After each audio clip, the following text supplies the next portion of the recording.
And so what once was, I'm not good enough, shifts to, I'm okay as I am. What once was, I couldn't protect myself, shifts to, I did the best I could given the circumstances. What once was, I'm powerless, shifts to, I can control what I can and I can let go of what I can't.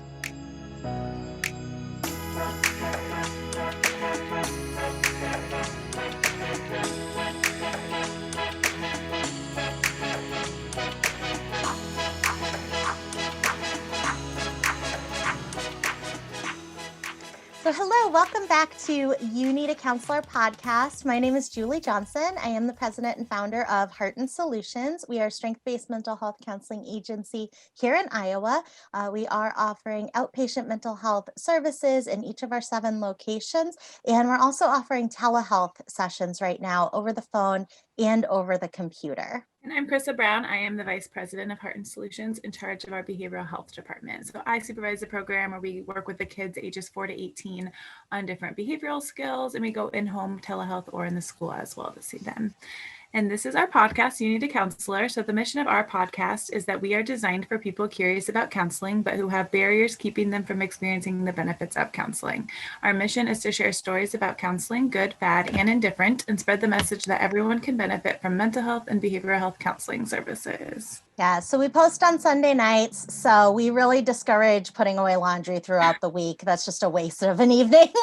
Krista and I will be putting away our laundry on Sunday nights to get us ready for the week so that we have clean clothes, which is very important throughout the week. It's less important, I feel like, while everybody's working from home more, but it will be more important someday. Yeah, that gives you the entire week. If you listen on Sunday night when we post, that gives you the entire week to get in touch with your counselor. If you haven't seen your counselor in a while, give them a call and get scheduled, or to call and find a counselor for yourself. Get started this week. We are very excited about our guest today. We've got Brandi Schmitt. She is a licensed mental health counselor. Welcome, Brandi. Hello, guys. Hi, thanks for having me. Yeah. Thank you. Awesome. So Brandi is a therapist here at Heart and Solutions. She works out of the Waterloo, Cedar Falls, Waterloo office. We're right there in what they call Cedarloo, right across from Old Perkins and right across from the new Lark Brewery. So we are right there on University Avenue in Waterloo. We're pretty easy to find now that the construction on that road has gone down a little bit. We moved in, and then for the first year and a half, 2 years, we had construction right in all of the sounds just blaring from the construction. Yeah. Yes, and the sand piles that would just block the entire building. So if you're from Waterloo, Cedar Falls, if you know where Alter Ego Hair Salon is, that's where you can find us and come in to see sessions with Brandi. So I'm just going to brag on Brandi a little bit. So Brandi's been a licensed counselor here at Heart and Solutions. She's been with us for coming up on 2 years, right? Yeah, a little over. A little over 2 years. All right. And so 2 years experience here at Heart and Solutions.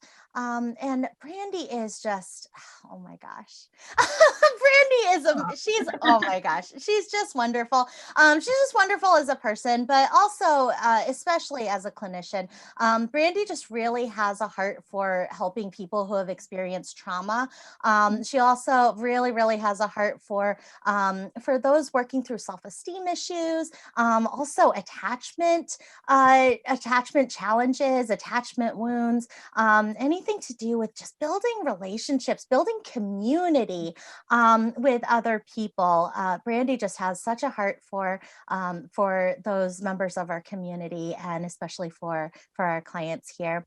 So Brandi describes her favorite part of being a counselor is just being able to hear everybody's story, just being able to hear and sit with people as they share difficult stories, as they share challenges that are happening, and then also getting to be present for those wins that our clients have, is just such a privilege. So Brandi is excellent at being just present with clients and letting people that are in her office just be whoever they need to be in that moment, say and do whatever it is that they need to do in that moment. So welcome, Brandi. We're so excited to have Thank you you. here. That just warms my heart. Yeah, that was a good intro.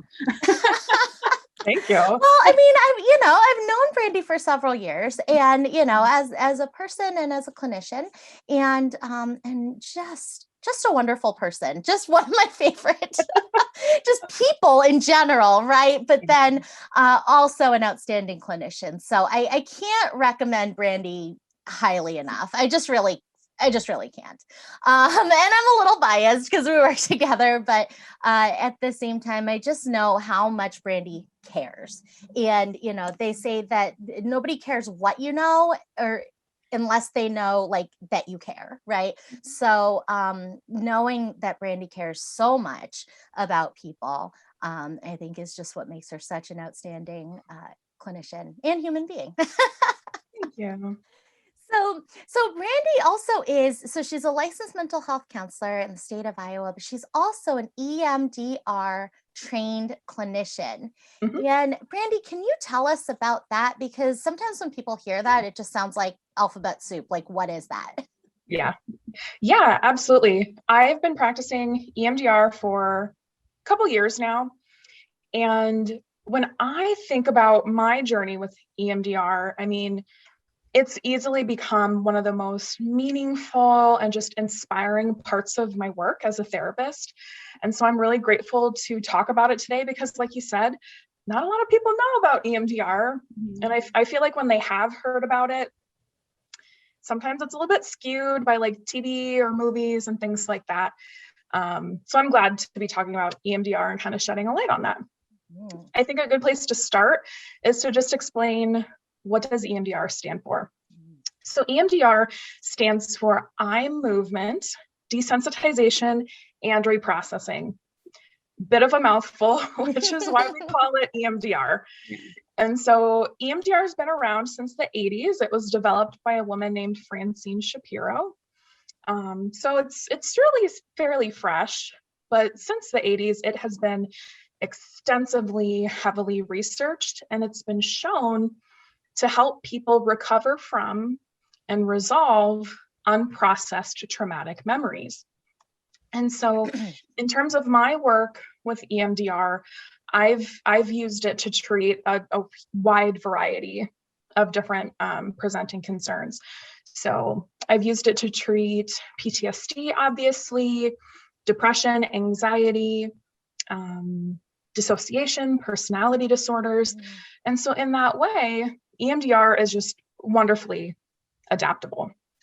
A little bit more about EMDR though, I feel like in order to really appreciate and understand what EMDR is, what EMDR feels like, what EMDR brings to the table, and maybe what sets it apart from other treatment modalities, I think it's important to first talk about how it affects the brain. And I think that's really important too, in terms of educating clients about that. Because what I've noticed, especially for folks that come to therapy already with a trauma history, there's some degree of defeatedness there. I can't escape my trauma. It's just part of my life now. It is who I am. And that's really defeating, right? EMDR doesn't subscribe to that. EMDR doesn't operate in that way. Instead, EMDR functions on the model that the brain has the capability to heal itself from psychological trauma, similarly to how the body can heal itself from physiological trauma, which is really interesting. And that healing process includes a lot of different communication between different parts of the brain. So it's very sciencey in that way. But we have the amygdala in the brain, which is kind of like the alarm system. That's where that fight, flight, freeze kicks in. We have the hippocampus that is also involved. The hippocampus is important to know, especially for folks with PTSD, because the hippocampus assists us with learning, including memories about what's safe, what's unsafe, what's threatening, things like that. And then we have the prefrontal cortex, which is like this front part of the brain. That becomes really important with EMDR therapy because that's the part of the brain that analyzes and kind of controls behavior and emotion. And so when we think about all these different parts of the brain, it helps us as the clinician assess that client's trauma response. So is this person responding with their amygdala, or are they responding with their prefrontal cortex, so to speak? I love that. Well, what I love about your introductory description of EMDR is that this is science. This is not, voodoo or woo-woo or, like all these things that we sometimes think, right? But this is science. And so can you give us an example of a way that if we are operating from our prefrontal cortex, how might we respond to a situation differently than if we're responding with our amygdala? Yeah, absolutely. Even to go deeper into that, if I had to illustrate this process that the brain can heal itself, similarly to how the body can, let's say, for example, I cut my hand while I was cooking. My body knows what it needs to do to close and heal that wound. But let's say, for example, for whatever reason, I decided to just continue cooking. I don't give myself medical attention and I avoid it. Similarly to what happens with folks who endure trauma, we avoid it. And so if I just keep on about my business, I'm probably going to get something nasty in there, some sort of debris. That's going to lead to inflammation in my hand, infection, and just overall pain. Like my hand is going to hurt. Yeah. You ever see those chefs on Chopped? Like they'll cut themselves during the competition and then they don't stop. They just try to keep going. And they'll say, no, I'm fine. And you're like, you're bleeding all over those scallops. Like none of the judges want to eat that. It's the adrenaline or what, but yeah, we just keep going. We avoid it. We distance ourselves from it. So common with folks with trauma. EMDR, though, demonstrates that a similar sequence of events occurs with the mind. And so when we think about, the brain's information processing system, it naturally moves toward healing. We want to heal. And that's why as human beings, we're such good problem solvers. If my information processing system, though, is impaired, blocked, or imbalanced maybe by the impact of a traumatic event, that emotional wound is going to fester.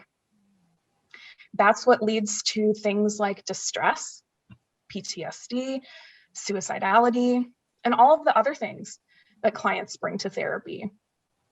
And so these stress responses are really important to both psychological and physiological distress, because they're a natural part of our fight, flight, freeze instincts. And so when distress from a traumatic event lingers, meaning I'm still kind of stuck in that fight, flight, freeze, even if it's been like 30 years, the associated images, feelings, sensations that go along with that trauma event, those leave people feeling overwhelmed. Maybe I'm still stuck in that moment, like I'm reliving it. Maybe I'm frozen in time. And so that would be like if I lived the rest of the day, the rest of the week, the rest of the month with just this gross, infected, open wound on my hand. And I might be able to get by enough, but maybe it causes me pain because it's all infected. Or maybe it makes me fearful to cook again. Yeah. And so that has implications as well. So EMDR helps the brain process and desensitize those traumatic memories, which would be like giving my hand the medical attention that it needs, and therefore allowing for normal healing to resume. And so that also means too, to add on that the traumatic experience is technically still remembered, but the fight, flight, freeze, that's hard to say. That's a tongue twister. The fight, flight, freeze response has been softened or it's resolved. And so in that case, maybe now I only have a scar on my hand, and I'm able to recall that one time that, my knife slipped and I cut my hand. But by then I'll have shown myself I'm capable of getting my needs met. I can take care of myself. I can allow myself to heal, and I can respond with that prefrontal cortex rather than with my amygdala. And so really the goal of EMDR is to help people activate or maybe reactivate their natural healing process. I love this idea that the mind can heal itself. It naturally wants to heal itself. Yeah. That's kind of the natural course. And I think about, with that. So one time when I was 17, I think I was working in a coffee shop, which I loved because free coffee. So I was working in this coffee shop, and part of my job was to cut up sandwiches and cut up bread for sandwiches. And I cut my finger open all the way down, and I had to get stitches for that, right? And the reason I had to get stitches was because like my skin wants to mend back together, right? My skin wants to heal and congeal, and it also naturally my body's going to send endorphins, right? So that I naturally kind of have that pain relief. But the reason I had those stitches in there was so that my skin could heal back together naturally, but without all of the external things in the world like rubbing against it and causing it pain. And if I had not gone stitches for that, and I had just left it open, bleeding, right? It could have, the next thing that I touch, I may attribute that pain from touching that next thing. So maybe I pick up an apple and I feel pain in my finger and I go, ow, I'm never touching apples again. That was horrible, right? Yeah. And similar things happen. We develop these triggers, which makes sense because I touched an apple and I had pain. And so our brain is so good at creating cause and effect as well for ourselves. We make these connections and they make sense once we kind of process them out and we know what they are. But they also maybe don't serve us because it doesn't serve me to never eat apples again. I love apples and they taste good and they're nutritious, right? So being able to heal that wound on my finger and then be able to go, okay, I'm going to try touching an apple now, right? And I'm going to see if this hurts the same way it did the last time I picked up an apple. I think is really the beauty of that is that I didn't have to tell my finger to start healing. Like I didn't have to will myself to okay, go back together. I start clotting the blood around it and start I didn't have to do any of that. It just was naturally that way. And I just had to set the situation, the parameters around it so that it could, so that I wasn't getting in the way of the healing of it. Exactly. I mean, the brain is so powerful. I don't think we give it enough credit. And the way that memory is developed, again, that hippocampus is really important. Memory, it's not just a movie picture that plays in our brain. Memory incorporates lots of different things. So it doesn't incorporate that movie picture, the images that we see.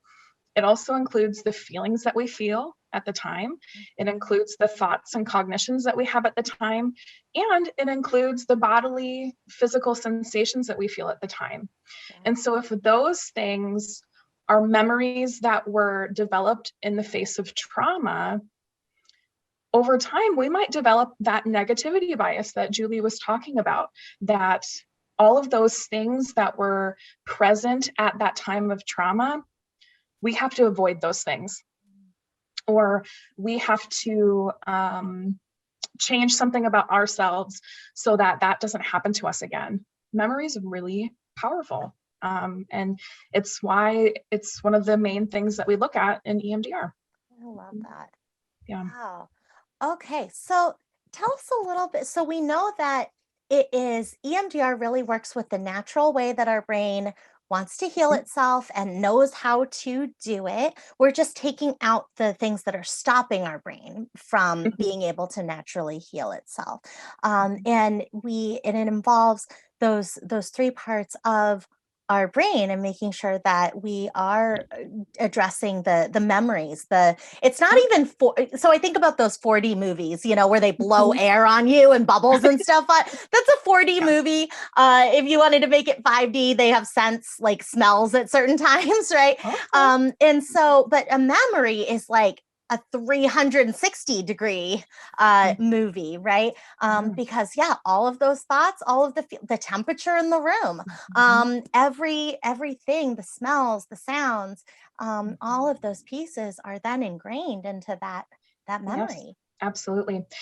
And if I could piggyback on that as well, another aspect of EMDR that I really appreciate, and I think is part of what sets it apart maybe from different treatment modalities, is that it strives to dig deeper at root causes of pain, and it examines how someone's perception of themselves can change or be altered as a result of traumatic or distressing life experiences. And so to piggyback on what you said, these things get ingrained in a way.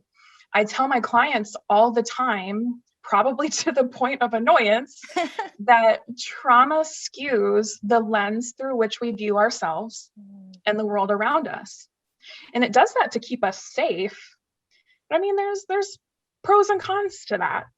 And so for those of us that feel trapped in the past or burdened by the past, it can often be difficult to buy into or to believe more positive beliefs about ourselves.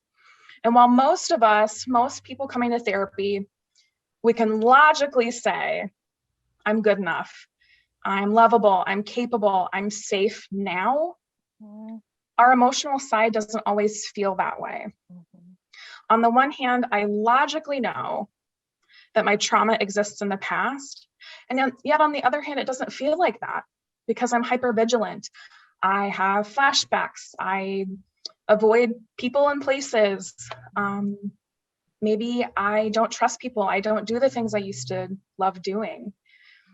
And so again, if those experiences that skew self-perception, if those are desensitized, I think it makes room and it frees up space for us to believe something more adaptive about ourselves. And so what once was, I'm not good enough, shifts to, I'm okay as I am. What once was, I couldn't protect myself, shifts to, I did the best I could given the circumstances. What once was, I'm powerless, shifts to, I can control what I can and I can let go of what I can't. And as someone who's had the privilege of witnessing that shift take place, it's just so powerful to see that person kind of reclaim their life story and just give themselves permission to believe something good about themselves, despite having gone through something traumatic. And so it's beautiful, the kind of work that we can do in EMDR.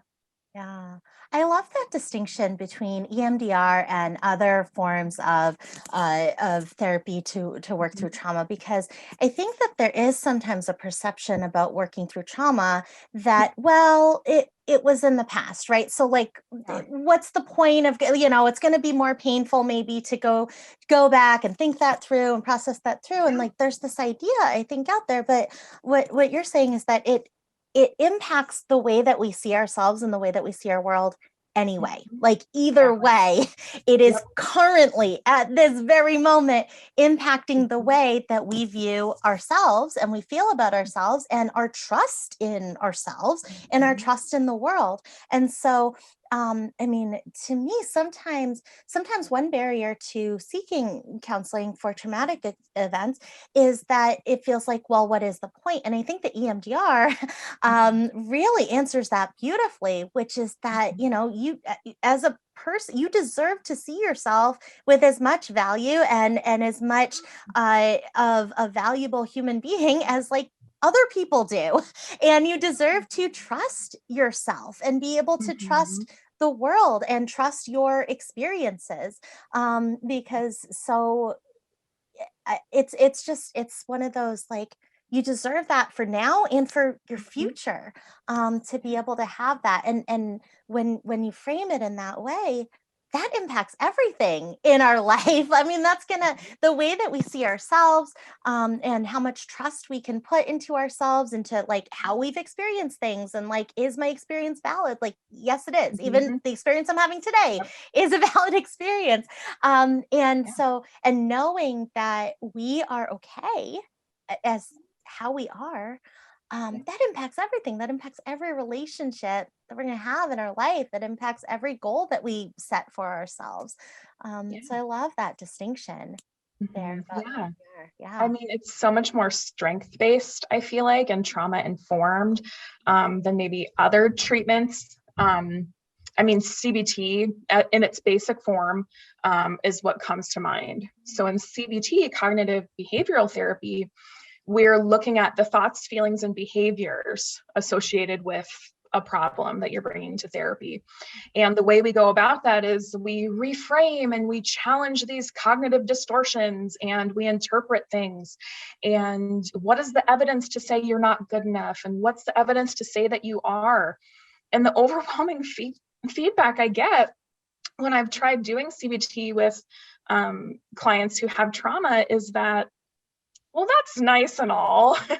It's really good to hear you say that, Brandi, that I'm good enough. But I don't believe that. Yeah.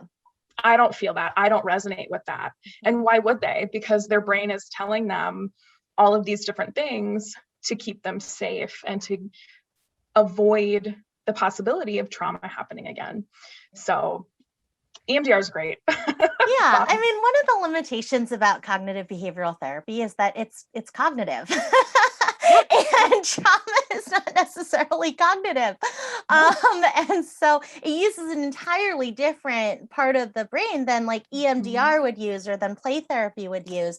And, as clinicians, it always, to me, just always kicks in for me how different those different techniques are, and how valuable they both are for different situations. Because if it is a cognitive situation, CBT is a great, and if it's not, then EMDR might be great, or play therapy. But when clinicians kind of use both, you can kind of tell when somebody gets a little bit like, oh man, I've been doing play therapy all day. Like, that part of my brain is a little bit, gets tired. Like, that part of our brain gets tired, because we do need to use kind of all the parts. And if we're doing straight CBT all day long, we go, oh my gosh, it's like doing pull-ups the whole day, right? Like, my arms are tired now. Like, it's tomorrow leg day, because right, we can't do it all the time. And so I just really love that, because, like you said, there's so many people who it's like, my life looks great on paper. Like, if I write all my life and it's like, it looks great. So why do I feel this way about myself? Like, it doesn't make cognitive sense. And I think that's why in those situations, CBT, cognitive behavioral therapy, doesn't work, because it's not a cognitive issue. You've got clients come in and say, cognitively, like, words, I understand what it is that you are saying, but my feelings are not matching my head knowledge understanding. Yes. Yeah. I mean, cognitively speaking, I can have a client tell me their trauma story. I can use the words and I can put the sentences together, and I can tell you the story. But if I don't emote the feelings behind that trauma story, the processing is blocked in that way, because our brains have told us we have to dissociate from those feelings because they're overwhelming, they're painful, we can't handle them. And so I think what sold it for me on EMDR is that trauma can happen before we're pre-verbal. And yet what happens is that later on, we've developed these cognitions about ourselves from something that happened before our brains were able to put those beliefs together. Whereas with something like CBT, the cognition comes first, and then the feeling, and then the behavior or response. EMDR functions a little bit differently, where I feel something so overwhelming in the face of trauma that starts to skew my beliefs about myself, which then maybe changes how I interact with the world around me. And so that's what really sold it, I think, for me with EMDR. Very interesting how it kind of that distinction. I love that. And I think that, you know, the focus on who that person is, who that person truly is without all the blockages that have come.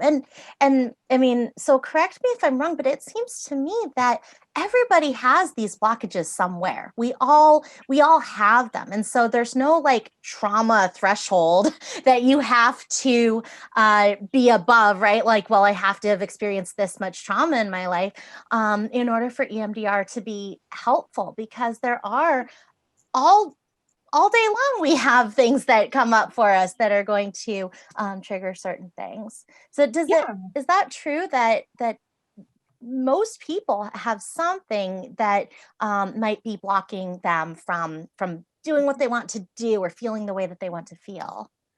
Absolutely. I mean, trauma is in the eye of the beholder. And I know that might be kind of a scandalous statement, but what's traumatizing to one person might be traumatizing or something different for another person.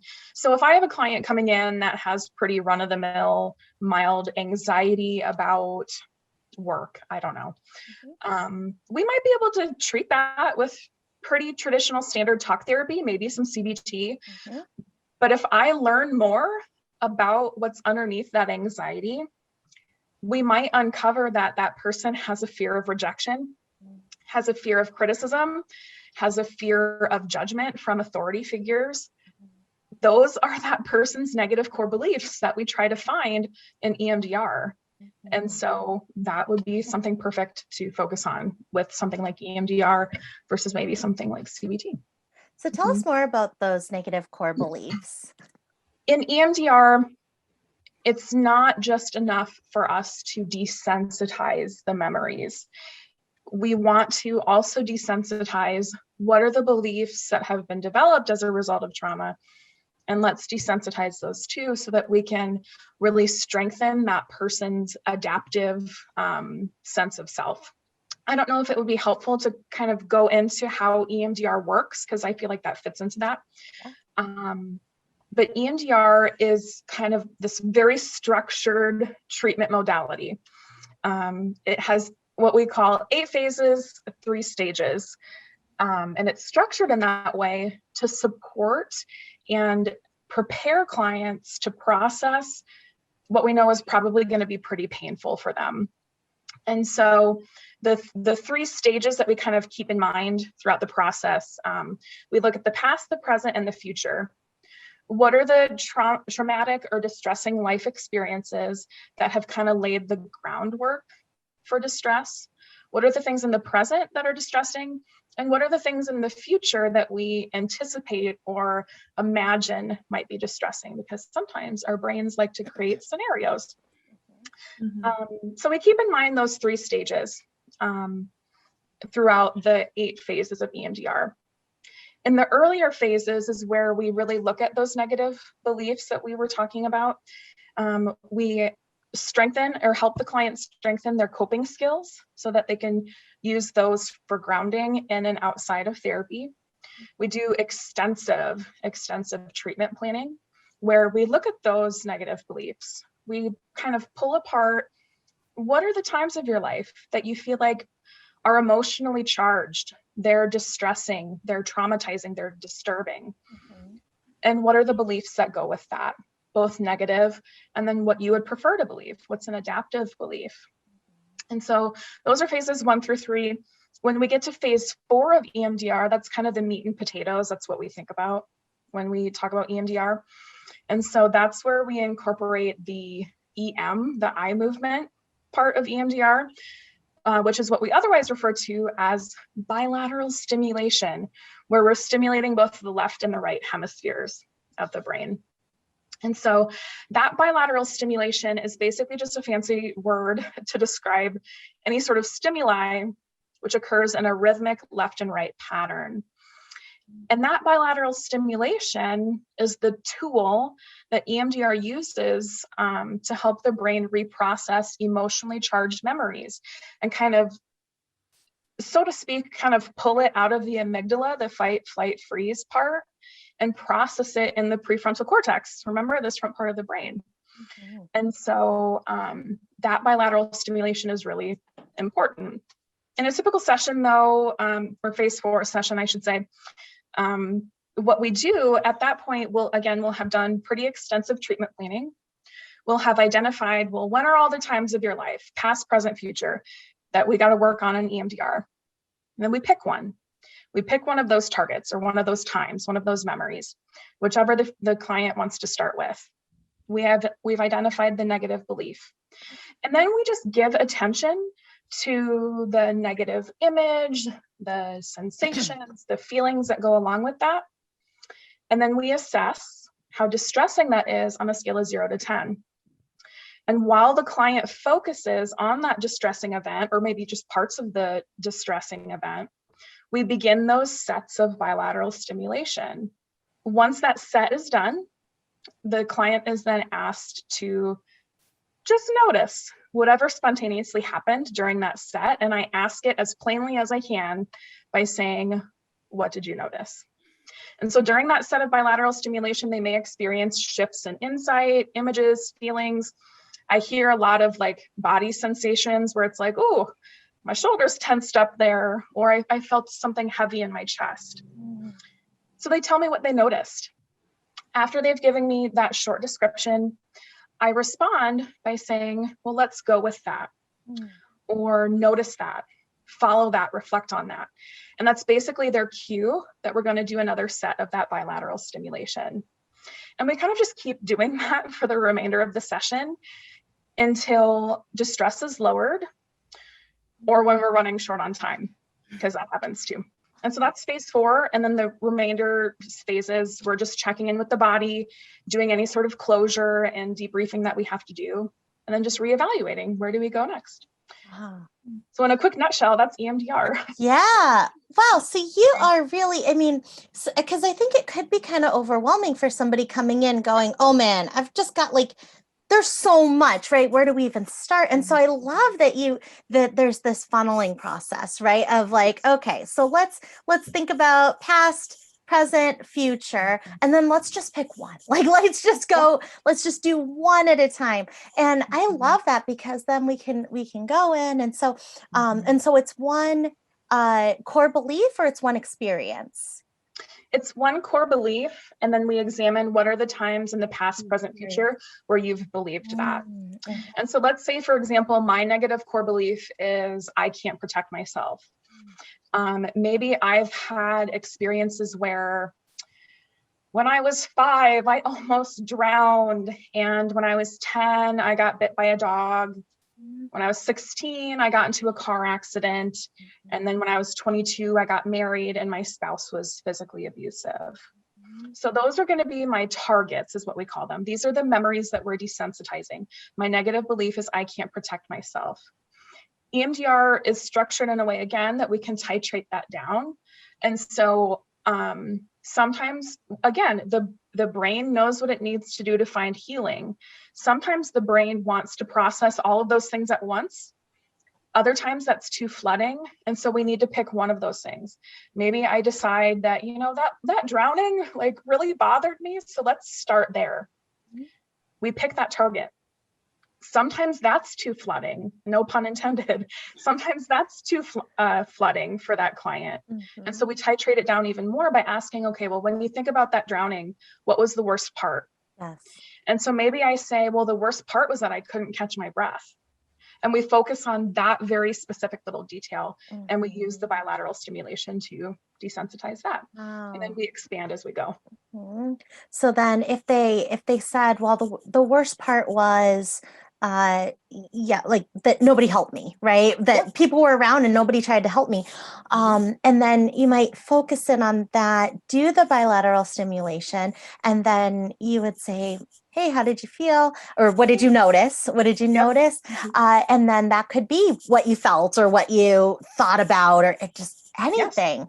Wow. Exactly. Yep. And then if it's a thought like, well, everybody was too busy, right? Then you would do it again. You'd say, okay, Yep. let's go there. And then you do it again with that. And then if they said, well, my mom was too busy, right? Then you go, okay, Yep. let's go again. So, Yeah. wow, that's great. And then at the end of kind of that process or the end of the session, whichever comes first, then you could say, okay, what's your distress about this? Maybe you started out at an 8 and maybe right now it's a 5. Exactly. And that can be great progress for a session.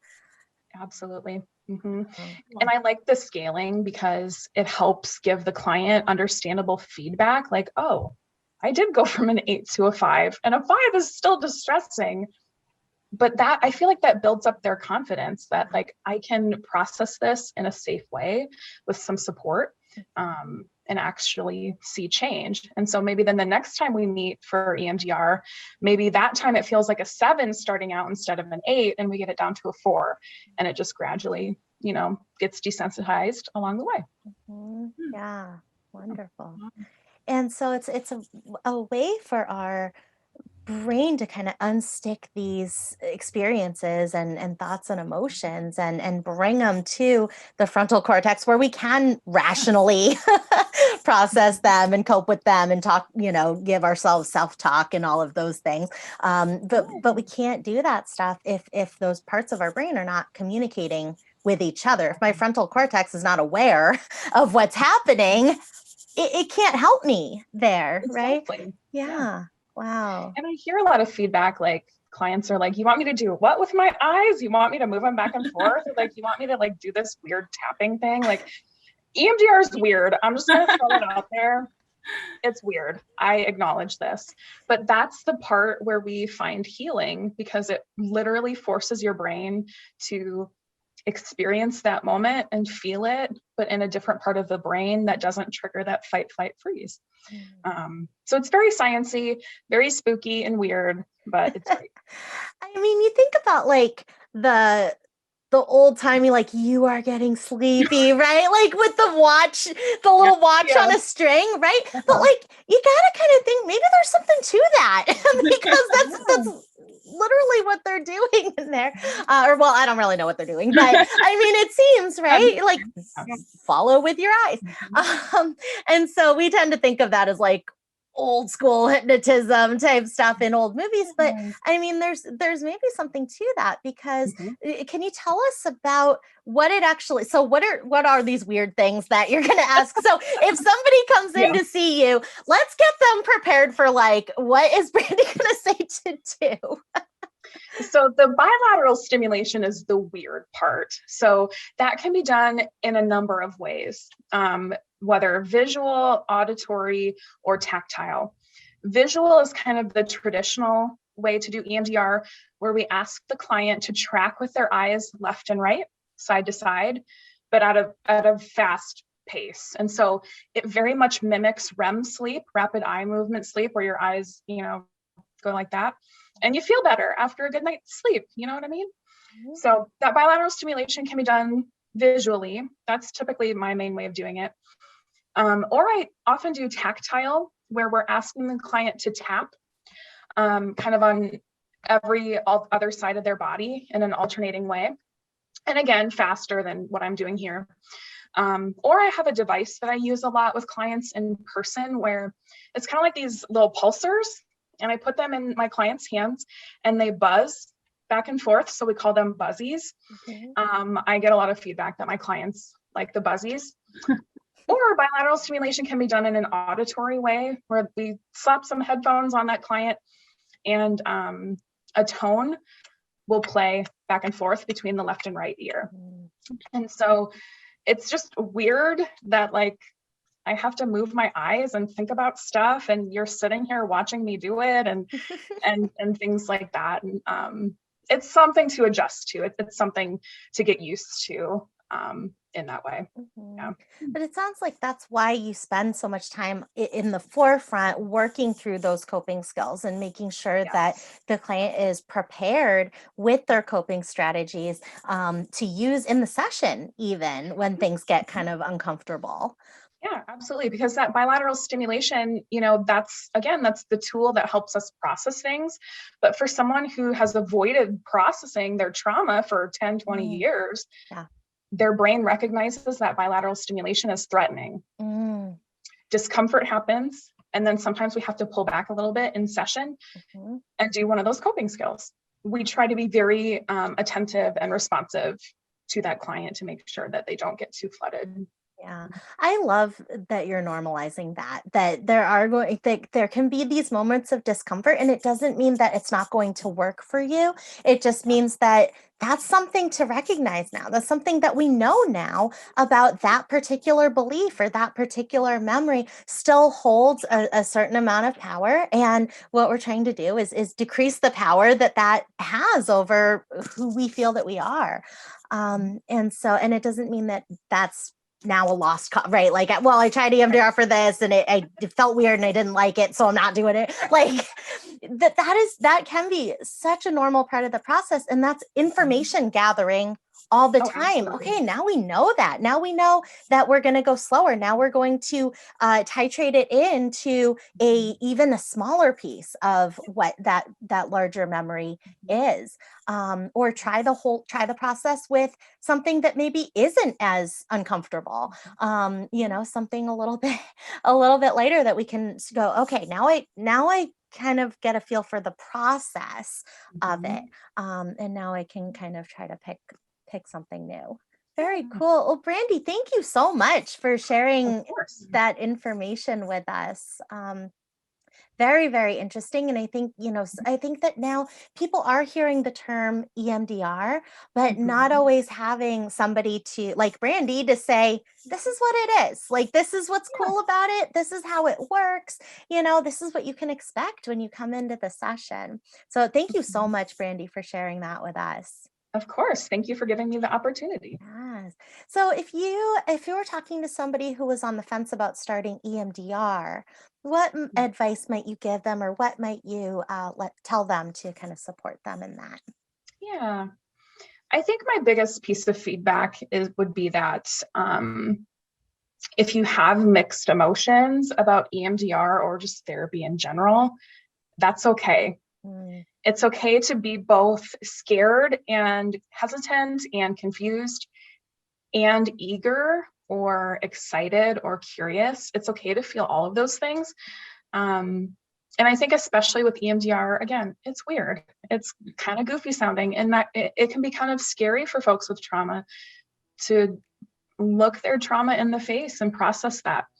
You don't have to do that alone. You have somebody that's going to help guide you along that EMDR process. And, the theory with EMDR is that the longer you do it, the easier, for lack of a better word, the easier it gets, because we're strengthening your distress tolerance in that way, because we're desensitizing things. So it's okay to feel lots of different things.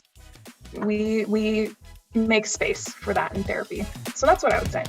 Wonderful. Thank you, Brandi. So I'm Brandi Schmitt, and I need a counselor. So do we. So do I, and so does Krista.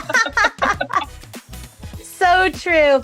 All right. So if you are in the Waterloo or Cedar Falls area, if you are interested in talking to Brandi about EMDR, go ahead and give us a call at 800-531-4236. Let us know when you call in that you heard Brandi on the podcast and you would like to get signed up to meet with her right there at Heart and Solutions. Like Julie mentioned at the beginning, we post every Sunday at 5, so save up that laundry, fold your laundry from the week while you listen to our new episode, and help us prepare you to contact a counselor for the upcoming week on Monday. Yeah, if you've got questions about counseling, or if you've got questions for Brandi about EMDR, go ahead and send us a Facebook message at You Need a Counselor Podcast, or a DM on Instagram at You Need a Counselor. And then with your permission, we'd love to have Brandi back again to answer some of those specific questions that listeners have. Awesome. I'm Krista Brown. And I'm Julie Johnson, and we need a counselor. And so do you. Bye. Yay.